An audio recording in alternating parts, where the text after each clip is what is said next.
उत्साहित अच्छु। आज समय अभाव जो आम स्टूडेंट्स मैंने आसीपारे 197 पिला परीक्षा देते से 163 फर्स्ट क्लास पाई बाकी तक सेकेंड क्लास पाई 14टा 100% रिजल्ट होती। नयागढ़ कॉलेज जो 11टा A1 रखी 90% प्लस से आम 6टी पिला A1 रखी 552 जन पिला रही बाकी 540 रू 550 भितर बाकी 4 पिला रही। आउ बहुत खुशी खबर जोटा पिला मानकर प्लस टू रे साइकोलॉजिकल मार्क 500 प्लस 37टा पिला रखिंट। आ सब वर्ष पड़ी ये आमर टे मेडिकल इंजीनियरिंग NIT IIT बहुत क्वालिफाई करती।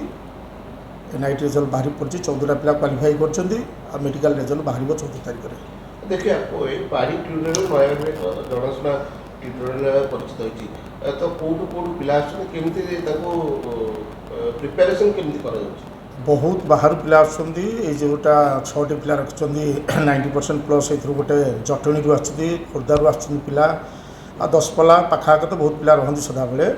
मेन हूँ आमर ये जो टीचर्स मैंने पढ़ाती टे कम्पिटेटिव बुक पर अधिक स्ट्रेस दिखती कारण ये जो पिला पढ़ती भल मार्क पाई ऑटोनोमस कॉलेज एडमिशन करती से कोचिंग नियंती।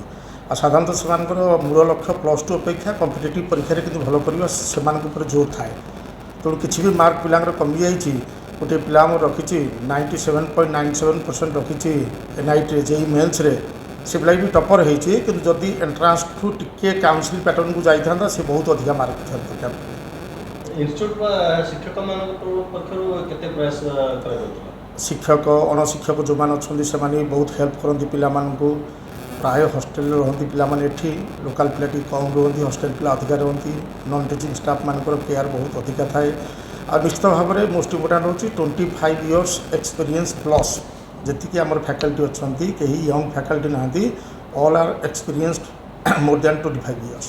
देखिए आउ गोटे जिन देखिए सर आज प्लस टू सका मैट्रिक रिजल्ट बाहर उपरोली प्लस टू रिजल्ट बाहर तो जो आगामी पीढ़ी जो मैट्रिक पिला कौन कहे कौन उत्साहित कर निश्चित भाव में परिश्रम कले ठीक फीडिंग इन्स्टिट्यूट को आसवा दरकार निज परिश्रम दरकार निज परिश्रम न कले खाली अनुष्ठान शिक्षक मैंने लगे तो केवल भल हम ना आम पिला जी रेस्ट्रिक्शन करने कथा करुचु मोराली बुझाऊँ कौन कले प्लस टू तुम भल हम प्लस टू पर कौन अच्छे आम प्लस टू पर कन्फाइन रखुनु। तेणु आगामी पिला कहूँ ये वर्ष तो बहुत खराब होती मैट्रिक रिजल्ट आम जी डाटा पाइचु से अनुसार बहुत खराब होती निरुत्साहित हबार किसी ना प्लस टू साइंस निश्चित भल करेंगे।